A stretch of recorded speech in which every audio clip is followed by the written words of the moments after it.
Si Richelle, isang registered nurse mula sa Iloilo, ay lumaki sa simpleng pamilya. Bata pa lang siya, pangarap na niyang maging nurse upang makatulong sa mga may sakit at maiahon ng pamilya sa hirap. Sa Pilipinas, nakapagtrabaho siya sa isang provincial hospital, ngunit mababa ang sahod at kulang ang benepisyo. Ang kanyang ina ay may iniindang diabetes at ang kapatid ay nag-aharal pa sa kolehiyo, kaya't nagdesisyon siyang mag-abroad. Paano siya napunta sa United Kingdom? Dumaan siya sa mahaba at masalimuot na proseso, IELTS exam para sa English Proficiency, NMC, Nursing and Midwifery Council, registration, at OSCE, Objective Structured Clinical Examination. Nakipag-ugnayan siya sa isang accredited agency sa Maynila na nagre-recruit ng nurses para sa NHS ng UK. Ang pangunahing dahilan ay ang mas mataas na sahod, mas maayos na benepisyo at ang pangarap na makapag-ipon para sa bahay at edukasyon ng kapatid. Bago siya tuluyan nakalipad, malaki ang kanyang ginastos. Sa IELTS exam, 12,000 pesos to 13,000 pesos. Sa NMC registration, 140 pounds o 9,800 pesos. Sa CBT exam, 83 pounds or 5,800 pesos. Sa visa application fee, 247 pounds or 17,000 pesos. Sa medical exam at TB test, 6,000 pesos to 8,000 pesos. Sa airfare from Manila to London, 40,000 pesos to 50,000 pesos. Ang placement fee or processing agency, 80,000 pesos to 120,000 pesos. Depende sa kontrata. Mga miscellaneous, documents, passport, NBI, training, 10,000 pesos to 15,000 pesos. Kabuang tinatayang gastos, 180,000 pesos to 230,000 pesos. Paano niya nabayaran? Humiram siya ng pera sa tiyahin at pinsan na may kasunduan na babayaran sa loob ng 1 hanggang 2 taon. Nag-loan siya ng 100,000 pesos sa cooperative ng hospital kung saan siya dating nagtrabaho. May naipon siyang 50,000 pesos mula sa dating trabaho sa provincial hospital. Para sa agency assistance, ang ilang gastusin tulad ng OSCE exam at accommodation sa UK ay shouldered ng employer, NHS. Sa sahod niya sa UK, average 2,000 pounds to 2,500 pounds or 140,000 pesos to 175,000 pesos kada buwan. Naglaan siya ng 30,000 pesos to 40,000 pesos buwan-buwan para sa pagbabayad ng utang. Sa loob ng 1 taon, halos nabayaran na niya ang lahat ng kanyang pinangutang. Buhay sa trabaho. Richelle ay na-assign sa isang NHS hospital sa Central London, malapit sa mga kilalang landmarks. Daily routine, gumigising ng 6 AM, naghahanda ng uniform, at nagko-commute gamit ang bus o tube. Sa hospital, nagsisimula siya sa handover meeting, nagbibigay ng gamot, nag-aalaga ng mga pasyente, at nakikipag-ugnayan sa doctors. Nakikisalamuha siya sa boss, professional at iba pang individual. Sa katrabaho, magalang ngunit mas independent. Sa pasyente, laging malinaw at may empathy. Buhay niya sa loob ng bahay. Nakikitira siya sa isang shared flat sa East London, kasama ang 2 kapwa nurse. Natutunan niyang magluto ng simpleng British food, pero madalas ay nagluluto pa rin ng adobo at sinigang. Gumagamit ng WhatsApp at Messenger para makausap ang pamilya sa Pilipinas. Mga nadiskubre niya sa pamumuhay sa United Kingdom. Malinis at maayos ang bus at train system. Ang Oyster card ay para sa pamasahe. Ang mga pagkain doon. Sikat ang pub food, roast beef, pies, fish and chips. Libangan. Football games, pub nights, museum visits. Weather. Malamig at maulan, malayo sa tropical na klima ng Pilipinas. Mga pasyalan. Sa mga day off, nakakapasyal siya sa Buckingham Palace, Tower Bridge, Hyde Park, at mga museum na libre ang entrance. Community. Madalas siyang dumadalo sa misa sa isang Catholic church na may Filipino congregation, at nakikilahok sa mga community events gaya ng karaoke nights at potluck dinners. Para kay Richelle, ang bawat piso at pound na kanyang ginastos ay naging puhunan sa mas magandang kinabukasan. Ang hirap ng proseso at gastos ay nagbunga ng mas maayos na trabaho, mas mataas na sahod at mas malaking pag-asa para sa kanyang pamilya. Pagdating ni Richelle sa London, Great Britain o Bretanya o mas kilala na United Kingdom or UK, nagsimula ang mas malawak na yugto ng kanyang buhay bilang nurse at bilang Pilipina na nakikipagsapalaran sa ibang kultura. May disiplina sa oras, laging on time ang mga tao mula sa bus, train hanggang sa hospital schedules. Mas reserbado ang mga Briton kumpara sa mga Pilipino. Hindi sila palaging nakikipag-usap sa strangers, pero magalang at may respeto. Sa winter, lahat ay naka-coat, scarf at boots. Sa Pilipinas, sanay siya sa tsinelas at simpleng damit kahit saan. Gumagamit siya ng London Underground, Tube at bus system gamit ang Oyster Card.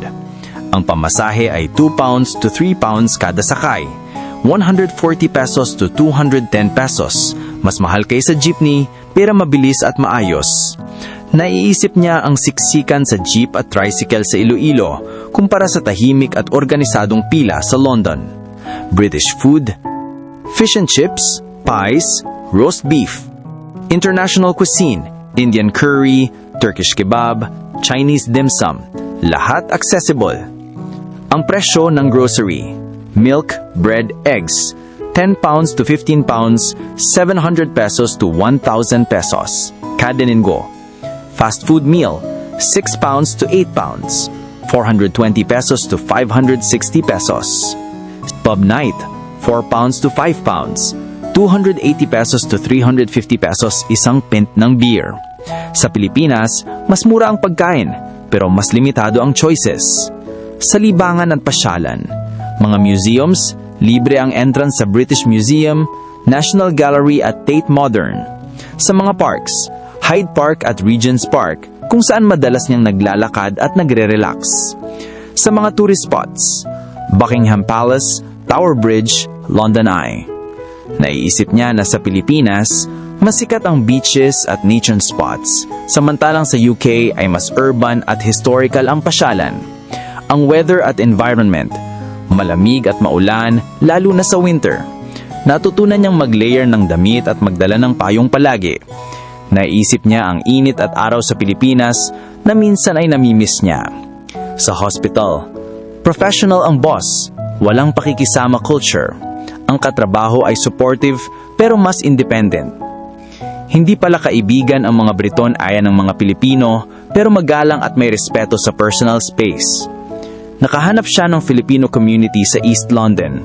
Nagkikita sila sa misa, karaoke nights at potluck dinners. Sa pera at mga benepisyo, ang sahod ay 2,000 pounds to 2,500 pounds, 140,000 pesos to 175,000 pesos kada linggo. Sa remittance, 60,000 pesos to 70,000 pesos buwan-buwan. Ang kanyang naiipon, 20,000 pesos to 30,000 pesos buwan-buwan.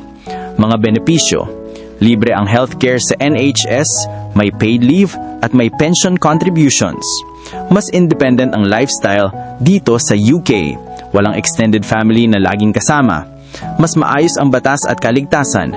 May CCTV sa lahat ng anto at mahigpit sa traffic rules. Mas mahal ang pamumuhay pero mas mataas ang sahod at mas maayos ang benepisyo. Natutunan niyang mag-budget, mag-adjust sa kultura at magpahalaga sa oras. Ang daily routine sa ospital, 6 a.m., gumigising, naghahanda ng uniform at nagko-commute gamit ang tube o bus. 7:30 a.m., dumadalo sa handover meeting kung saan pinag-uusapan ang kondisyon ng mga pasyente. 8 a.m. to 12 o'clock, nagbibigay ng gamot, nagmo-monitor ng vital signs at nag-aalaga ng mga elderly patients. 12 o'clock 1 p.m., lunch break. Kadalasan ay sandwich o salad, minsan ay baon ng adobo. 1 p.m. to 5 p.m., documentation, pag-update ng charts at pakikipag-ugnayan sa doctors. 5 p.m. to 7 p.m., pag-aasikaso sa discharge ng pasyente o emergency cases. Ang boss, diretso at professional. Walang pakikisamang culture gaya sa Pilipinas, pero malinaw ang expectations. Ang mga katrabaho ay magalang at supportive, pero mas independent. Hindi uso ang tsikahan sa duty, mas focus sa trabaho. Sa mga pasyente naman, kailangan laging maayos ang tono ng boses, malinaw ang paliwanag at may empathy. Natutunan niyang mas mahalaga ang communication skills kesa sa bilis ng kilos. Mga pagkakaiba sa Pilipinas. Sa Pilipinas, madalas kulang ang gamit at gamot. Sa UK, kumpleto ang equipment at libre ang healthcare. Sa Pilipinas, mas personal ang ugnayan sa pasyente. Sa UK, mas structured at may malinaw na protocols. Mga obserbasyon ni Rachel, mas mahigpit ang batas sa hospital. Hindi pwedeng basta magbigay ng gamot ng walang mahigpit na dokumento. Mas maayos ang schedule, kaya't may oras siya para sa sarili at pamilya kahit malayo. Naiisip niya ang mga kasamahan sa Iloilo na madalas nag-o-overtime ng walang bayad at nakaramdam siya ng pasasalamat sa oportunidad sa UK. Para kay Rachel, ang bawat araw sa hospital ay hindi lamang trabaho, kundi paglalakbay ng paglago. Natutunan niyang maging mas disiplinado, mas maingat at mas maayos sa pakikisalamuha. Ang kanyang karanasan ay patunay na ang sakripisyo ay may kapalit na ginhawa at kaalaman. Pagkatapos ng mahabang oras sa ospital, si Rachel ay umuwi sa kanyang shared flat sa East London.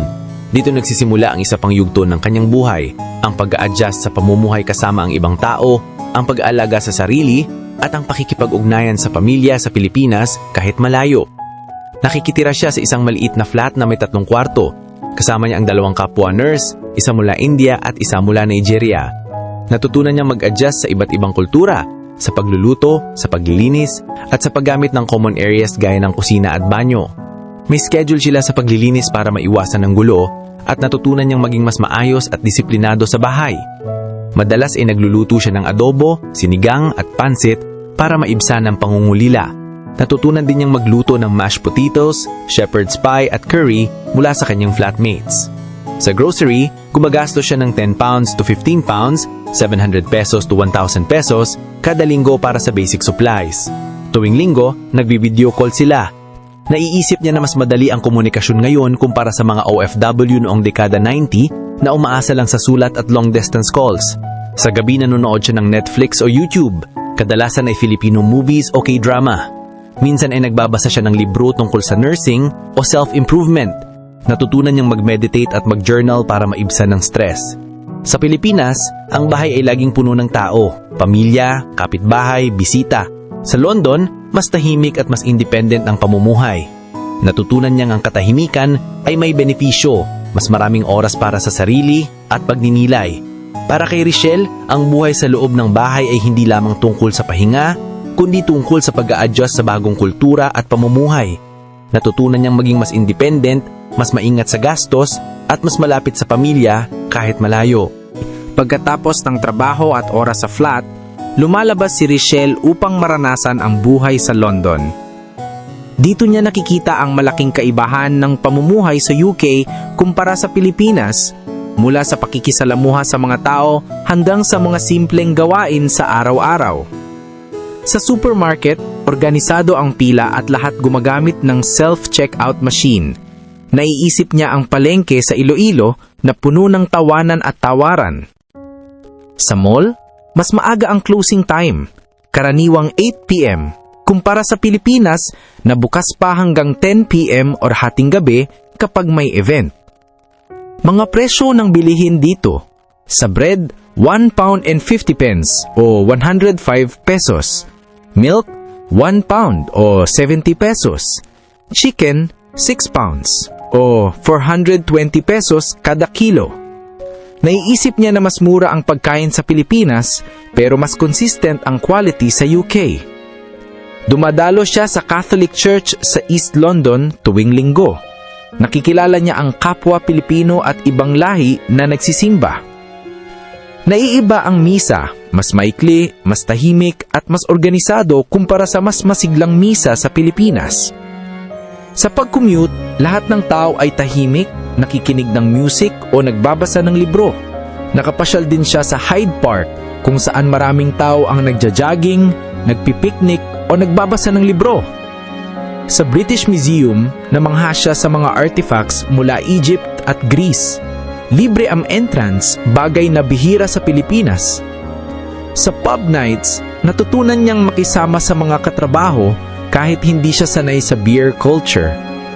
Sa daan, bihira ang small talk.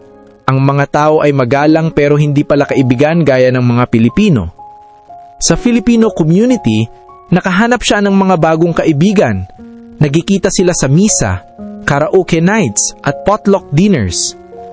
Natutunan niyang ang pakikisama ay iba-iba, depende sa kultura, pero ang respeto ay universal. Para kay Richelle, ang pakikisalamuha sa labas ng bahay ay isang paglalakbay ng pag-unawa sa kultura. Natutunan niyang tanggapin ang katahimikan ng mga Briton, ang disiplina sa oras at ang organisadong pamumuhay. Ngunit sa bawat tawanan ng mga kababayan, nararamdaman niya pa rin ang init ng Pilipinas. Kahit abala si Richelle sa trabaho at pamumuhay sa London, hindi nawawala sa kanyang isipan ang mga alaala ng Pilipinas. Madalas niya itong kausapin ang kanyang ina at kapatid sa video call. Naiisip niya ang simpleng hapunan nila sa Iloilo. Kanin, tuyo at gulay, kumpara sa sandwich at salad na madalas niyang kainin sa London. Ang bawat remittance na ipinapadala niya ay nagiging gamot para sa ina at baon para sa kapatid. Namimiss niya ang mga kaibigan sa probinsya, ang simpleng inuman sa tindahan, ang karaoke sa kapitbahay. Sa London, nakahanap siya ng bagong kaibigan sa Filipino community, pero iba pa rin ang init ng samahan sa Pilipinas. Naiisip niya na sa Pilipinas, kahit hindi ka close, laging may handang tumulong. Sa London, mas independent ang mga tao. Namimiss niya ang fiesta sa baryo, ang parada, ang lechon at ang sayawan. Sa London, may mga cultural events pero mas formal at hindi kasing saya ng fiesta sa Pilipinas. Naiisip niya na ang kultura ng Pilipino ay mas masigla, mas malapit sa puso. Para kay Richelle, ang pangungulila ay bahagi ng pagiging OFW. Ngunit sa bawat alaala, mas lalo siyang nagiging matatag. Ang kanyang sakripisyo ay hindi lamang para sa sarili, kundi para sa pamilya at para sa pangarap na may ahon sila sa hirap. Matapos ang mahabang oras sa ospital at tahimik na gabi sa flat, si Richelle ay natutunang maglaan ng panahon para sa sarili. Ang kanyang mga day off ay naging pagkakataon upang tuklasin ang mga panawin, kultura at libangan sa London. Mga bagay na dati ay nakikita lamang niya sa libro o telebisyon. Mga pasyalan na tanawin dito. Sa Hyde Park ay madalas siyang maglakad-lakad, nagbabasa ng libro o nagpipiknik kasama ang mga kaibigan. Naiisip niya ang Luneta Park sa Maynila pero mas tahimik at mas malinis ang Hyde Park. Sa British Museum, namangha siya sa mga artifacts mula Egypt, Greece at Asia. Libre ang entrance, bagay na bihira sa Pilipinas. Ang Tower Bridge at London Eye, isa sa mga unang pinuntahan niya at hindi niya maiwasang ikumpara sa mga tulay at Ferris wheel sa Pilipinas na mas simple ngunit puno ng alaala. Sa mga museums at galleries, dahil libre, madalas siyang pumupunta upang maglibang at matuto. Natutunan din niyang manood ng football games kasama ang mga katrabaho. Naisip niya ang basketball sa Pilipinas na masikat. Sa pub nights, kahit hindi siya sanay sa beer culture, natutunan niyang makisama sa mga katrabaho sa pub. Sa Oxford Street, nakikita niya ang mga branded na damit at sapatos. Naiisip niya ang Divisoria na mas mura at mas masigla. Habang tumatagal ang paninirahan ni Richelle sa London, mas lumalalim ang kanyang obserbasyon sa mga kaibahan ng pamumuhay ng mga Briton kumpara sa mga Pilipino. Sa Pilipinas, masigla ang mga fiesta, may parada, sayawan at kainan. Laging bukas ang bahay para sa bisita. Sa UK, mas formal ang mga events, Christmas party sa opisina, bonfire night at Remembrance Day. Habang tumatagal ang paninirahan ni Richelle sa London, mas lumalawak ang kanyang paglalakbay sa mga pasyalan at tourist spots. Buckingham Palace, isa sa mga unang pinuntahan niya. Namangha siya sa guard changing ceremony na puno ng tradisyon at disiplina. Naiisip niya ang mga parada sa piyesta sa Pilipinas, mas masigla, ngunit hindi kasing formal.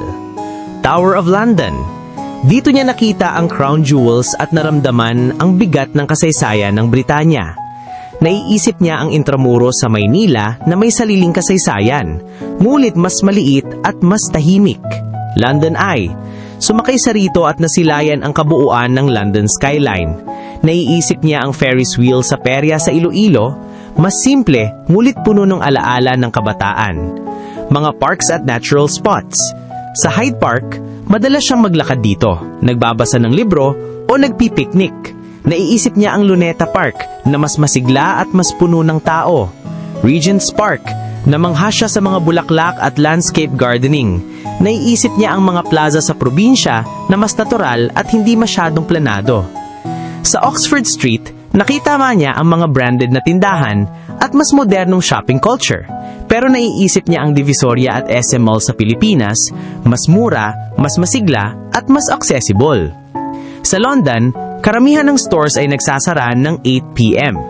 Mas ligtas maglakad kahit gabi dahil sa CCTV at mahigpit na batas. Naiisip niya ang pangamba sa Pilipinas kapag gabi na. Sa museums, dahil libre nga ang entrance, kaya't madalas siyang pumupunta upang matuto. Sa football matches, natututunan niyang manood kasama ang mga katrabaho. Naiisip niya ang basketball sa Pilipinas na masikat.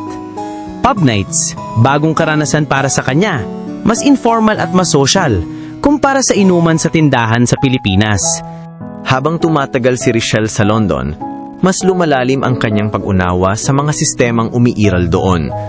Sa UK, madalas gamitin ng WhatsApp, email at text. Mas formal ang pakikipag-usap sa trabaho, laging malinaw at diretsyo. Sa Pilipinas, mas madalas ang tawag at personal na usapan. May pakikisama at mas emosyonal ang tono. Sa UK, mas mabilis at praktikal ang komunikasyon. Sa Pilipinas, mas mainit at mas personal.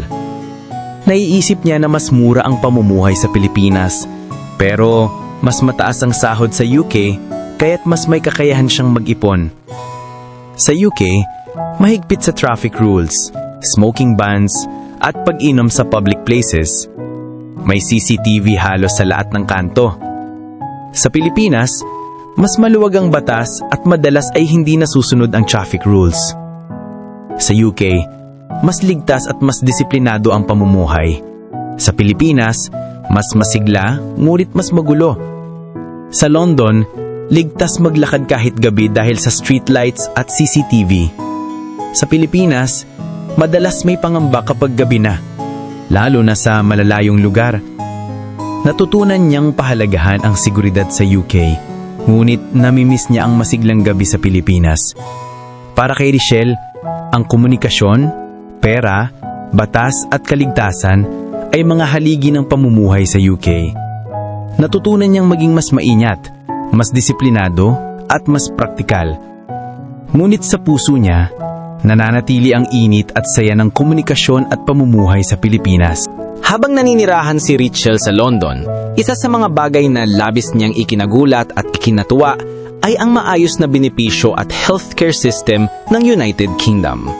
Malaki ang kaibahan nito sa nakasanayan niya sa Pilipinas at naging mahalagang bahagi ito ng kanyang pag-a-adjust sa bagong pamumuhay. NHS, National Health Service. Libre dito ang konsultasyon, check-up at karamihan ng gamot ay para sa mga residente. Sa Pilipinas, madalas kailangan ng pera bago magpagamot at kulang ang pasilidad sa mga probinsya. Sa UK, mas accessible ang healthcare. Sa Pilipinas, mas personal ang ugnayan sa doktor pero mas limitado ang resources. Sa paid leave, may 28 days na paid leave kada taon. Ang sick leave, may bayad kahit hindi makapasok dahil sa sakit. Para sa pension contributions, may automatic na hulog para sa retirement fund. Ang overtime pay, may dagdag na sahod kapag lumampas sa regular na oras. Sa Pilipinas, madalas kulang ang leave at walang overtime pay. Sahod niya, £2,000 to £2,500, £140,000 pesos to £175,000 pesos. Sa rent, £600 to £800, £42,000 pesos to £56,000 pesos. Sa grocery, £200, £14,000 pesos kada buwan. Ang pamasahe niya, £150, £10,500 pesos kada buwan. Ang mga naiipon, 20,000 pesos to 30,000 pesos buwan-buwan na ipinapadala sa pamilya at tinatabi para sa bahay at negosyo. May insurance at legal protections para sa mga empleyado. Mahigpit ang batas laban sa diskriminasyon at harassment sa trabaho. Sa Pilipinas, madalas walang ganitong proteksyon, kaya't malaking ginhawa para kay Richelle ang sistema sa UK. Hindi naging madali para kay Richelle ang pamumuhay sa London. Sa kabila ng mga benepisyo at magandang oportunidad, marami rin siyang kinaharap na hamon mula sa pangungulila, gastos, weather, hanggang sa cultural adjustment. Madalas niyang maramdaman ang lungkot tuwing gabi, lalo na kapag nag-iisa sa flat. Naiisip niya ang tawanan ng pamilya sa hapagkainan, ang ingay ng kapitbahay at ang simpleng saya ng probinsya. Ang video calls ay nakatulong, pero hindi nito mapapalitan ang pisikal na presensya ng pamilya. Ang malamig na klima ng London ay malaking adjustment para sa kanya. Sa unang winter, nagkasakit siya dahil hindi sanay sa sobrang lamig. Natutunan niyang mag-layer ng damit, gumamit ng heater, at uminom ng mainit na tsaa. Mataas ang renta, £600 to £800 o 42,000 pesos to 56,000 pesos kada buwan. Mas mahal ang pagkain at pamasahe kumpara sa Pilipinas. Kailangan niya mag-budget ng maayos para makapaghipon at makapagpadala sa pamilya. Sa ospital, mas diretso at professional ang pakikisalamuha. Hindi uso ang pakikisama gaya sa Pilipinas. Sa daan, tahimik ang mga tao, bihira ang small talk. Sa simula, nahirapan siyang tanggapin ang katahimikan, pero natutunan niyang pahalagahan ang respeto sa personal na space. Mahigpit ang protocols, kahit kailangan niyang maging mas maingat sa documentation. Minsan ay nahihirapan siya sa accent ng mga pasyente at katrabaho. Natutunan niyang mag-adjust sa communication at humingi ng klarifikasyon kapag hindi sigurado. Para kay Richelle, ang mga hamon at problema ay naging daan ng paglago. Natutunan niyang maging mas matatag, mas disiplinado at mas maingat. Ang bawat pagsubok ay nagbigay sa kanya ng lakas upang ipagpatuloy ang kanyang pangarap para sa pamilya. Habang si Richelle ay nagsusumikap sa London, ang kanyang pamilya sa Iloilo ay unti-unting nakakaranas ng ginhawa mula sa kanyang sakripisyo. Ang kanyang ina, na may diabetes, ay nakakapagpagamot na ng regular dahil sa perang ipinadadala ni Richelle. Nakabili sila ng gamot at nakakapunta sa doktor nang hindi na nag-aalala sa gastos. Naiisip ni Richelle ang hirap ng ina noon na nagtitipid sa gamot at ngayon ay nakahinga na ng maluwag. Ang kapatid ni Richelle ay nakapagpatuloy sa kolehiyo nang walang pagkaantala. Ang tuition, projects at daily allowance ay galing sa remittance. Naiisip niya na kung hindi siya nag-abroad, baka hindi natapos ng kapatid ang pag-aaral. Nakapagpaayos sila ng bubong at kusina ng bahay sa Iloilo. Nakabili ng maliit na sari-sari store bilang dagdag na kabuhayan ng pamilya. Ang dating simpleng bahay ay unti-unting nagiging mas matibay at mas maayos. Sa bawat video call, nakikita niya ang saya ng pamilya sa mga pagbabago. Kahit malayo, nararamdaman niya ang pagiging malapit dahil sa teknolohiya. Naiisip niya na ang kanyang sakripisyo ay nagbubunga ng mas magandang kinabukasan para sa kanila. Para kay Richelle, ang bawat pound na kanyang kinikita ay hindi lamang pera, kundi pag-asa at pagbabago para sa pamilya. Ang kanyang pangungulila ay nababawasan sa tuwing nakikita niyang unti-unting gumiginhawa ang buhay ng kanyang mga mahal sa buhay. Sa bawat misa, pakikisalamuha, at simpleng araw-araw na gawain, nakikita niya ang pagkakaiba ng pananampalataya, pakikisama, at mga pinahahalagahan ng dalawang bansa. Sa Pilipinas, ang relihiyon ay sentro ng komunidad. Ang misa ay masigla, may choir, at puno ng tao.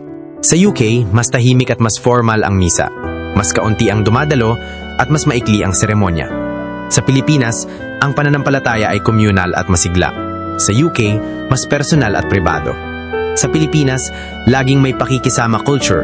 Kapitbahay, kaibigan, at katrabaho ay laging handang tumulong. Sa UK, mas independent ang mga tao. Hindi uso ang pakikialam sa buhay ng iba, ngunit may respeto sa personal space. Sa kabila ng mga benepisyo at ginhawang dulot ng trabaho sa London, si Richelle ay nakaranas ng matinding emosyonal na hamon. Ang pangungulila, homesickness at pakikipagsapalaran sa bagong kultura ay naging mabigat na pasanin. Ngunit sa bawat pagsubok, natutunan niyang tumibay at maging mas resilient bilang isang OFW. Tuwing Pasko at Bagong Taon, ramdam niya ang lungkot dahil malayo sa pamilya. Naihisip niya ang Noche Buena sa Iloilo, ang tawanan ng kapitbahay at ang masiglang kantahan.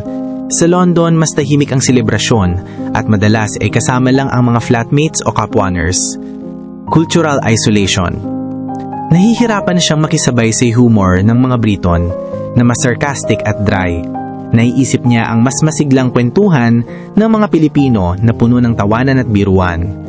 Sa simula, pakiramdam niya ay outsider, ngunit natutunan niyang tanggapin ang pagkakaiba. Regular ang kanyang video call sa pamilya upang mapawi ang lungkot. Nag-a-attend siya sa misa at Filipino gatherings para maramdaman ang init ng kababayan. Para sa self-care, journaling, meditation at panunood ng Filipino movies upang manatiling konektado pa rin siya sa kultura. Natutunan niyang yakapin ang katahimikan ng London bilang oras ng pagninilay. Ang bawat hamon ay naging lakas upang magpatuloy sa pangarap. Sa bawat remittance na ipinapadala, nararamdaman niyang sulit ang lahat ng sakripisyo. Para kay Richelle, ang emosyonal na hamon ay bahagi ng pagiging OFW. Ngulit sa pamamagitan ng resilience, natutunan niyang gawing lakas ang pangungulila. Ang kanyang sakripisyo ay hindi lamang para sa pamilya, kundi para sa sariling paglago at pagkatuto. Ang kanyang mga napundar. Nakapagpadala siya ng pera para maayos ang bahay sa Iloilo mula sa bubong hanggang sa kusina. Nakabili ng maliit na lupa bilang investment para sa hinaharap. Ang dating tirahan ay nagiging mas matibay at mas maayos, simbolo ng kanyang pagsusumikap. Ang mga naipon. Sa loob ng isang taon, nakapagtabi siya ng 200,000 pesos to 300,000 pesos mula sa kanyang sahod. May savings account siya sa UK at remittance account sa Pilipinas.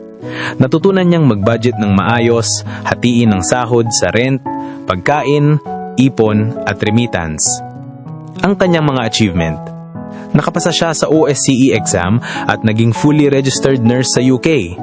Nakapagdalo siya sa mga training at seminars na nagpanawak ng kanyang kaalaman sa nursing. Naging mas confident siya sa pakikisalamuha sa mga pasyente at katrabaho. Ang kapatid niya ay nakapagtapos ng kolehiyo dahil sa kanyang suporta.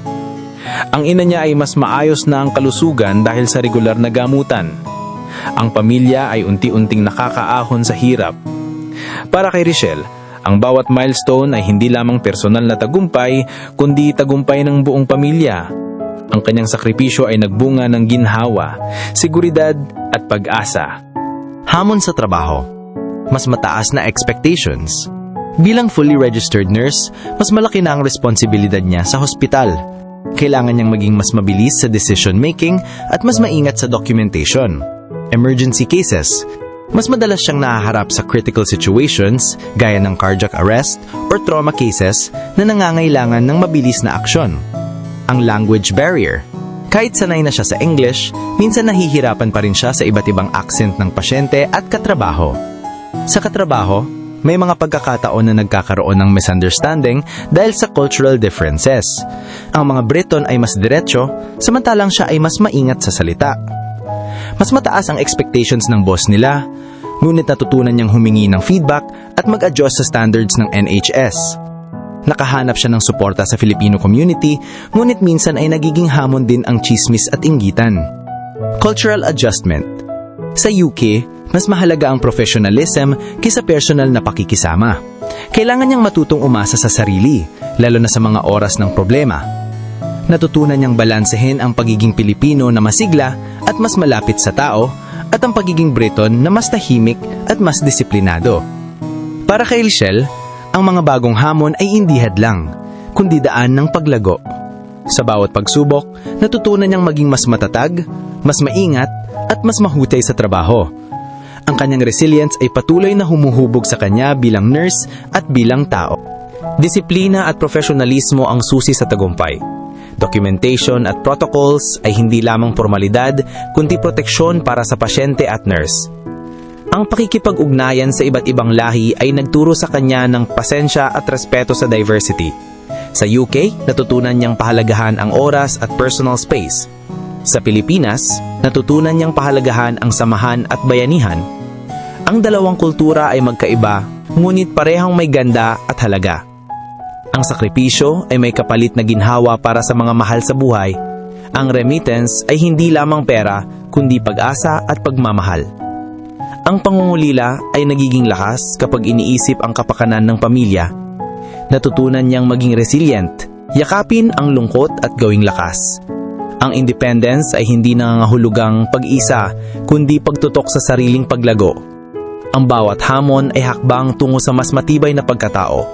Para kay Richelle, ang mga natutunan ay hindi lamang simpleng karanasan, kundi mga gabay sa buhay.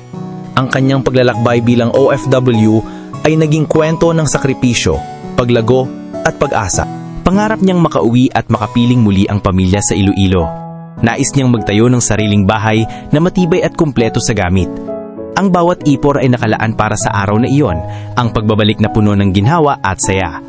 Plano niyang magtayo ng sari-sari store at maliit na pharmacy para sa ina. Nais niyang magkaroon ng food business na magbebenta ng adobo, pansit at iba pang lutong Pinoy. Ang negosyo ay magiging tulay upang hindi na kailangan pang mag-abroad sa hinaharap. Nais niyang upatuloy sa pag-aaral at kumuha ng Masters in Nursing. Pangarap niyang maging nurse educator upang makapagturo sa mga bagong henerasyon ng nurses. Nais din niyang mag-travel sa iba't ibang bansa upang matuto ng iba't ibang kultura. Pangarap niyang makapagbigay ng mas magandang buhay sa kapatid, matadag na trabaho at sariling pamilya.